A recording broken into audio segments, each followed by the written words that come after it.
Welcome to Digital Journal TV. I'm David Silverberg. And I'm Chris Hogg. With the holiday shopping season storming into our lives already, there's a lot to think about. Should you be shopping for bargains? Should you be looking for this technology or that technology? What about early adopters? And most importantly, does a gift card say, I care about you, as much as a new cell phone does? In this episode, we're looking at the bargains and we're looking at the scams of technology retailers in the holiday season.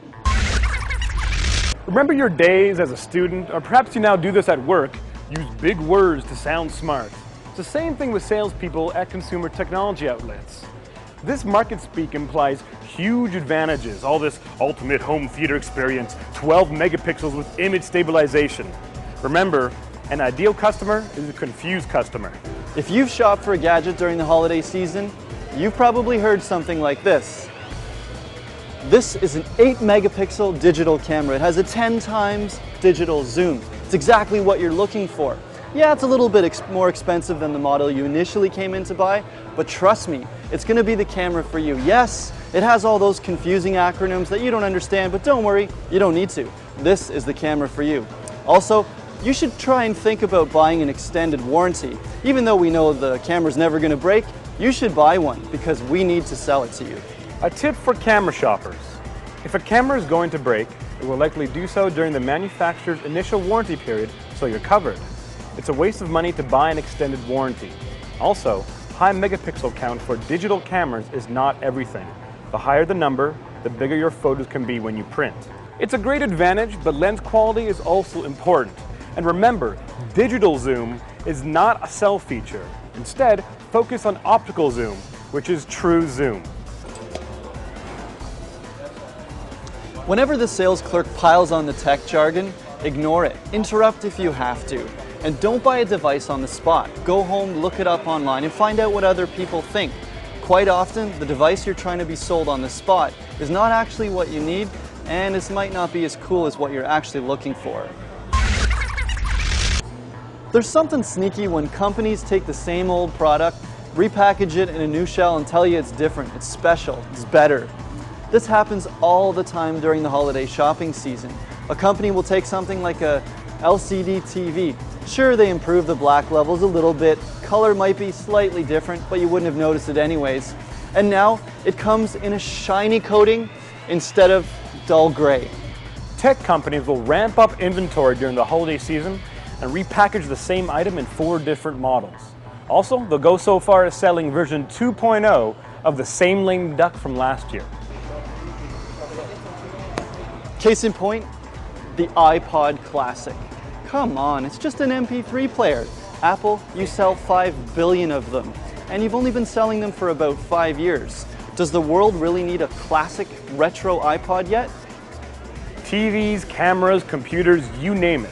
Sales teams want to upsell you to a higher model. But before you buy something, go online to find out if those are features that you actually want. This is especially important for software, because newer versions may be loaded with garbage you don't need.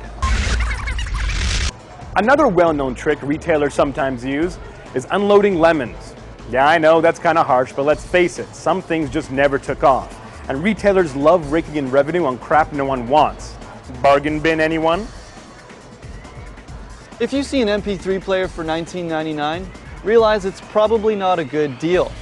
If it's cheap, it's likely crap. And honestly, a $20 MP3 player is about as useful and exciting as a doorstop. The same goes for those big, clunky, bulky cell phones, any video game that stars Sonic the Hedgehog, and those useless DVD VHS combo players. Nobody needs those anymore. Don't get suckered by low prices for useless gifts. It's best to shell out a few more bucks for products that won't be chock full of obsolescence a few years down the road. Also, be cautious about buying products with brand names like Sony or Samsung or Lenovo. More than $25 billion was spent in the US last year on these plastic repositories of money, otherwise known as gift cards. More than 1/4 of that amount was never redeemed, meaning all your hard-earned money went right back to the retailer. Basically, gift cards are for chumps from both the buyer and receiver perspective. The buyer uses a gift card to avoid choosing a real present.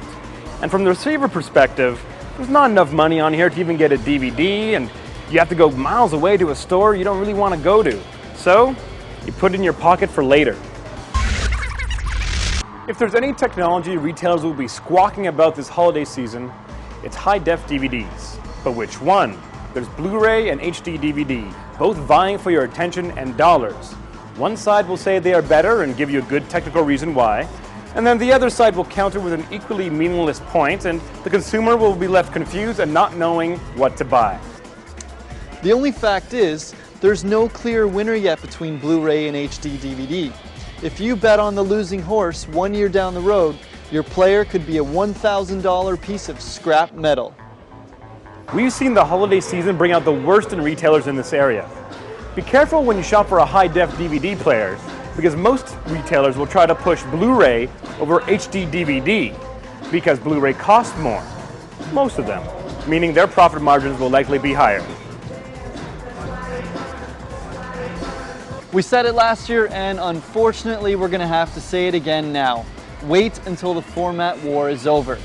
Maybe next year. And so that's it for this week's episode of Digital Journal TV. I'm Chris Hogg.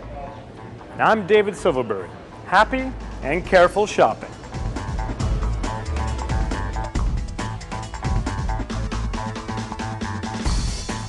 Another well-known trick that retailers sometimes use is, hey, what's going on? How are you? Sorry, we're filming something? Oh, it's okay. Hey, it's how it goes.